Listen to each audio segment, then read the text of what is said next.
La historia de los ovnis nazis. Hay investigaciones históricas que dan cuenta de que científicos de Alemania lograron impulsar tecnología para construir platillos voladores. ¿Parte de los estudios habrían llegado a Entre Ríos, en cercanías de Tala? Primero fue solo un rumor. Corría entre los soldados norteamericanos, británicos y franceses que cayeron sobre la Alemania arrasada del final de la Segunda Guerra Mundial. El silencio forzado a que le sometieron sus superiores, la amenaza de cárcel severa hizo que se perdieran muchos testigos directos con el paso de los años.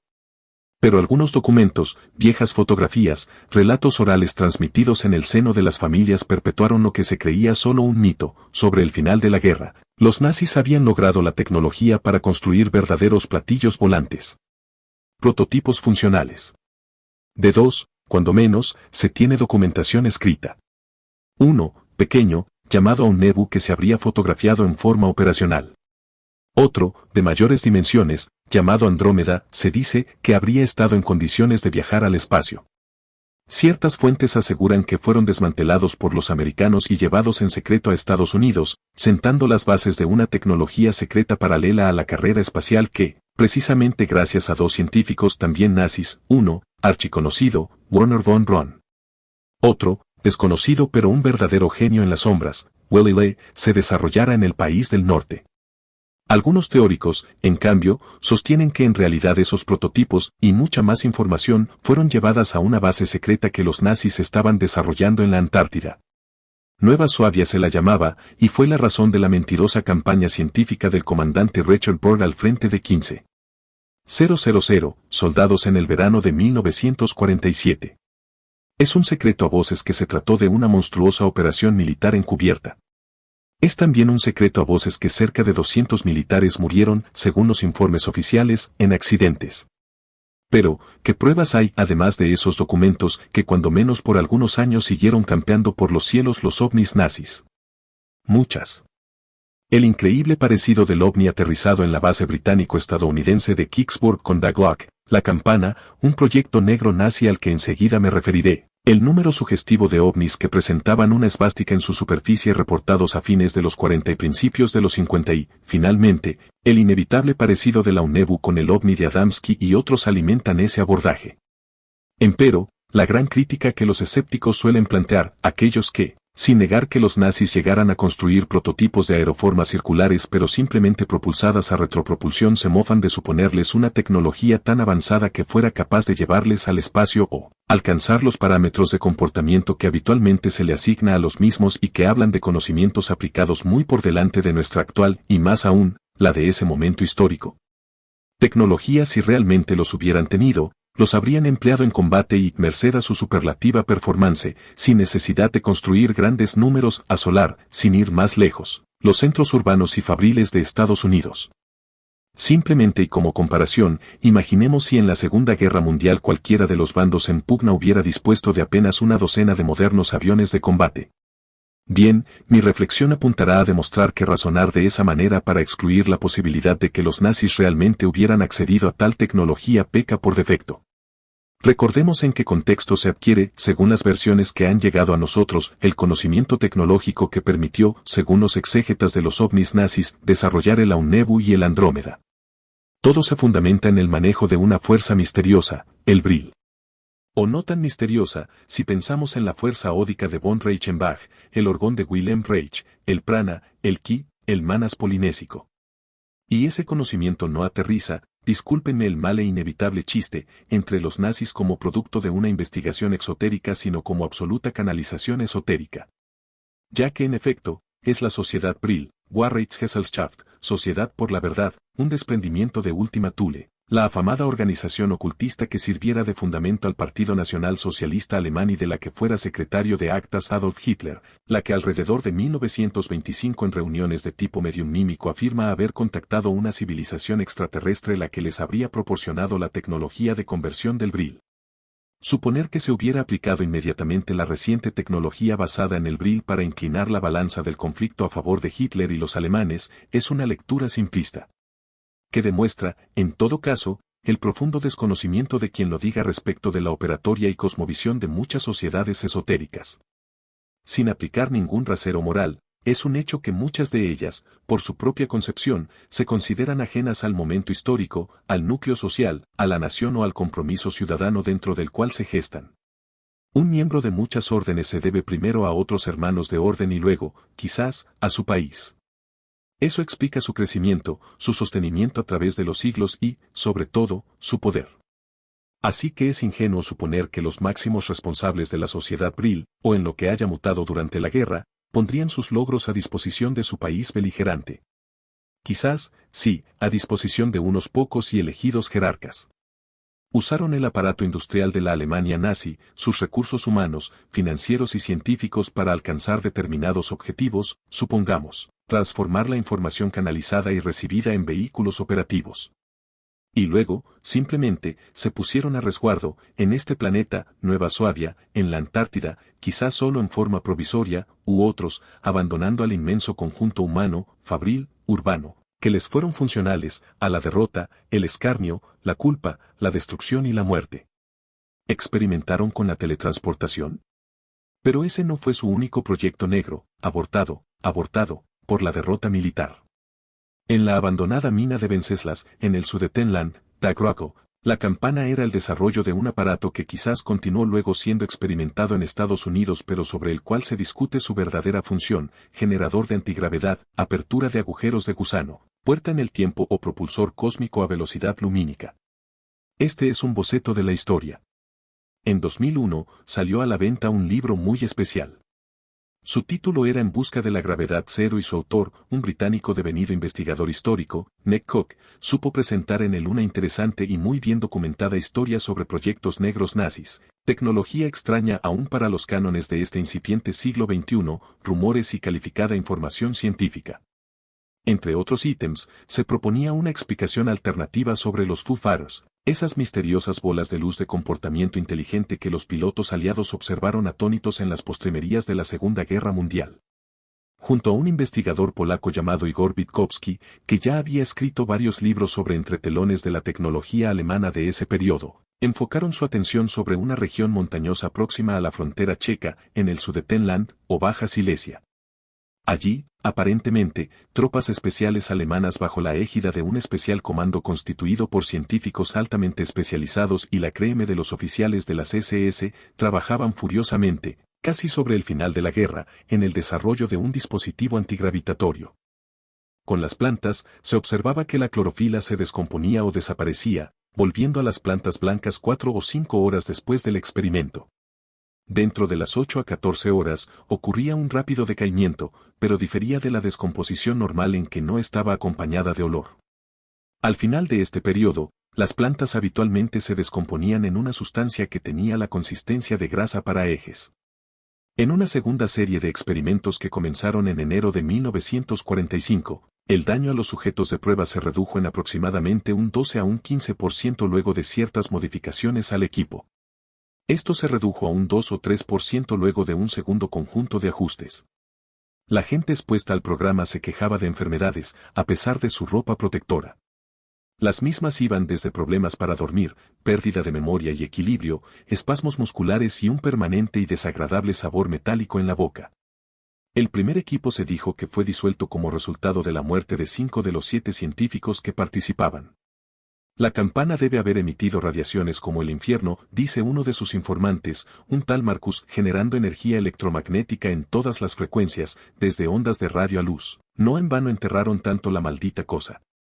El hecho de que los alemanes hayan llenado los cilindros rotatorios con una mezcla de diferentes metales también es significativo, cree él.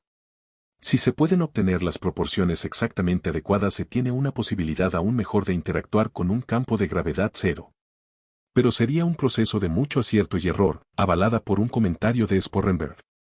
Cada prueba había sido muy corta, durando un promedio de aproximadamente un minuto. Se parecía mucho a como si los científicos hubieran estado tratando de sintonizar la campana como se hace con una radio. Si se logra exactamente se tiene una muy interesante pieza de instrumento, dice Marcus, si se erra todo lo que se tiene es un costoso desecho.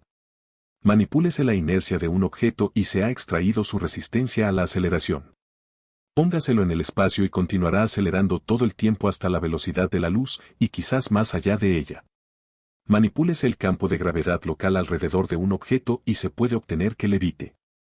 Para cuando se escriben esos comentarios, ambos caminos de propulsión avanzada estaban siendo explorados dentro de la Iniciativa de Innovaciones en Física de la Propulsión, de la NASA. Pero aquí viene la verdadera parte difícil. El vórtice de energía que se supone este aparato debía generar no es un fenómeno tridimensional o aún cuatridimensional. No puede serlo.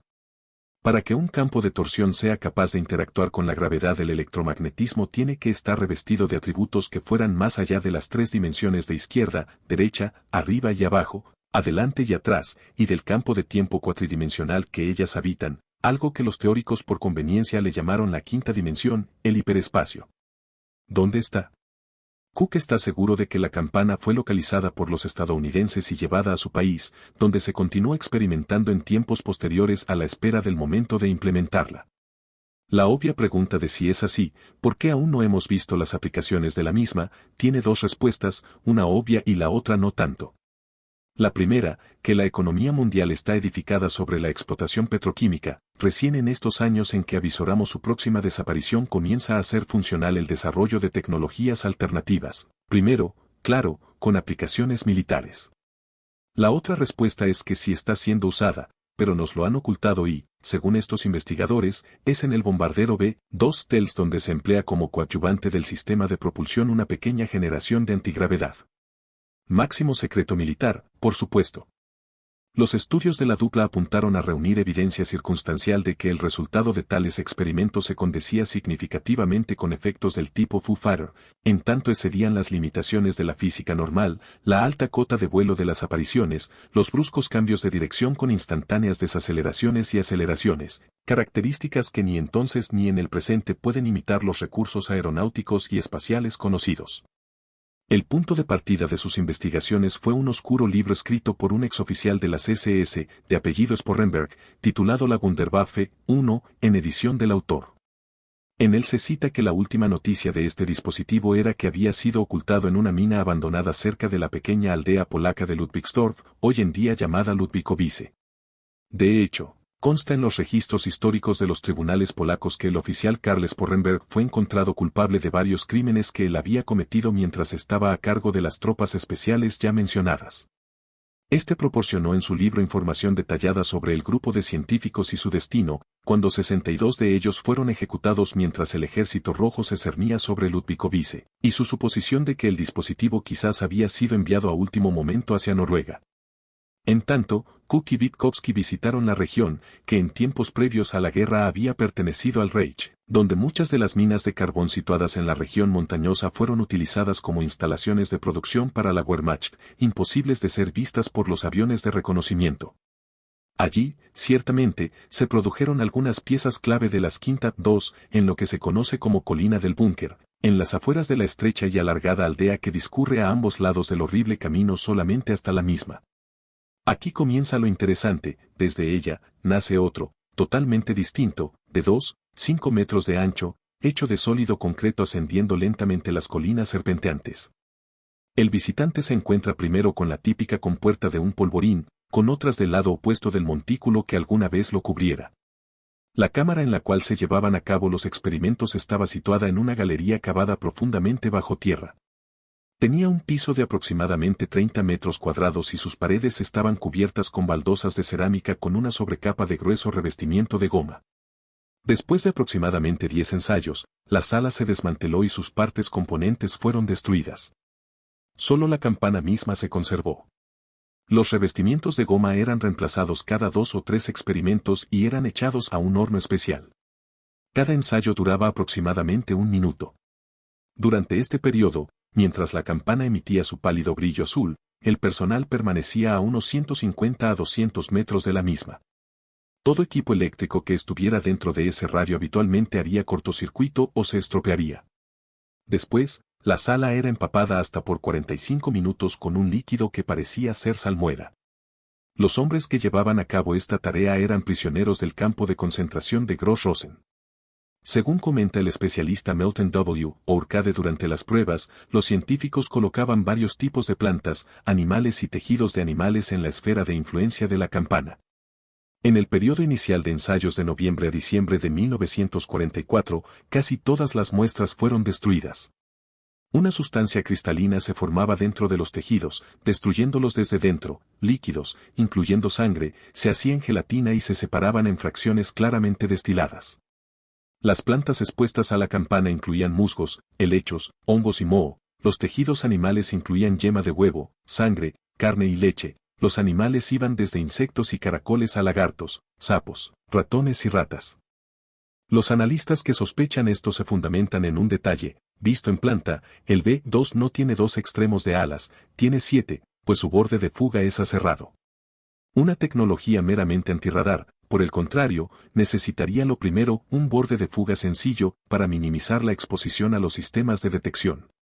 Un borde de fuga aserrado, en cambio, sí es funcional para una cosa: incrementar los puntos de descarga de la masiva electricidad estática que necesariamente se condensaría en forma de campo alrededor de un aparato antigravitatorio. Ah, por cierto. Existe el rumor de que en las cercanías del río Gualeguaychú habría aterrizado, luego de la Segunda Guerra Mundial, un avión con personal nazi, y que habrían ocultado en algún punto equipo de naturaleza desconocida. En lo personal, miro el mapa y observo que no está lejos de la población entrerriana de Rosario del Tala, donde, como recordarán, informamos que existirían los remanentes de un centro secreto de experimentos digitado por europeos desde antes de la guerra. Y sí, existe la anomalía. Como pueden ver en la revista de la Asociación Geológica Argentina, se ha elegido como caso testigo el área situada hacia el sur de la localidad de Gualeguaychú, en el extremo sudoriental de la provincia de Entre Ríos. Esta fue seleccionada pues se tenía conocimiento del cese de operaciones y existía interés de autoridades locales en verificar la ausencia de anomalías indicadoras de potenciales residuos peligrosos para el ambiente. La interpretación de la respuesta magnética obtenida sugiere que los objetos enterrados con alta susceptibilidad magnética no serían de grandes proporciones. La honestidad profesional nos obliga a citar que las conclusiones del mencionado estudio son que los objetos parecen tambores de menos de 1 metro de diámetro y, de paso, contradecirse a sí misma cuando más adelante sugiere que se trata de objetos ferrosos de menos de 2 kilogramos de peso, todo atribuible, posiblemente, a un relleno sanitario. Conocedores por sufrimiento propio de la burocracia argentina, nos preguntamos, porque conocemos, si se habrán hecho estudios de semejante nivel científico en cualquiera de los centenares de tóxicos y apestosos rellenos sanitarios de todo el país, útiles también para sepultar grandes negociados corruptos y decenas de cuerpos de desaparecidos, muchos, como los del Gran Buenos Aires o Gran Rosario, infinitamente más grandes que los de la pequeña ciudad de Gualeguaychú. La respuesta es esperable: no. De manera que volvemos a preguntarnos por qué tanto interés de las autoridades en este particular caso, y sospechamos que detrás de esta preocupación sanitaria puede esconderse otra cosa. Será cuestión de seguir investigando. Tan simple como eso. Quizás sea difícil de aceptar, pero todo parece señalar que mientras una parte, gran parte, de la humanidad se desangra por un progreso lento, consume recursos naturales de forma energética, desarrolla avances a fuerza de los años, hay una élite mundial, verdadero poder en las sombras, que dispone de recursos propios de ciencia ficción, aeronaves capaces de alcanzar distancias interplanetarias, energías renovables y gratuitas, medicamentos absolutos. Se les llama Illuminati, pero esa es otra historia.